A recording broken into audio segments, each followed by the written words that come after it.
Центарот за истражување и анализи ново се отпочна постапката за креирање на стратегија за млади на општина Струмица до 2027 година, при што ќе се изработува и акционен план за реализација. Стратегијата ќе ги опфаќа потребите на младите од општината во повеќе области, се со цел да бидат директни чинители во креирањето на младинските политики. Ана Клесова одново стврди дека на Струмица, како и на сите општини, и е потребен младински центар. На секоја општина и треба младински центар.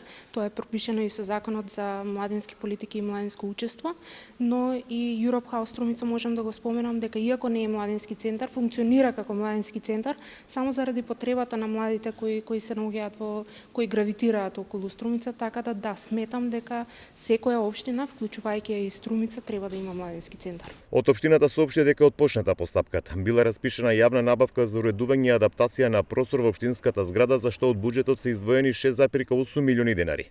Градоначалникот Костадинов верува дека во рок од 6 месеци истиот ќе биде готов и младите ќе добијат свој простор да бидат двигатели на локалните политики. Распишана јавната набавка за реализација на младинскиот центар во рамки на општинската зграда, со што пуштаме силна порака до младите луѓе дека се добре дојдени во општината, да ја зголемиме партиципативната улога на младиот човек во изготвувањето на најважните документи на општината како што е буџетот. Јас очекувам дека во период од 6 месеци од сега ќе се заврши адаптацијата на сутеренот на зградата на општина Струмица.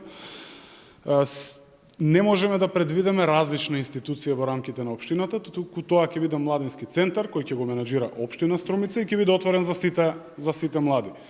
Во Струмица своевремено функционираше и младински совет, а веќе 2 години нема своја стратегија во која се детектирани потребите на младите од општината, независно дали се од градот или пак од населените места.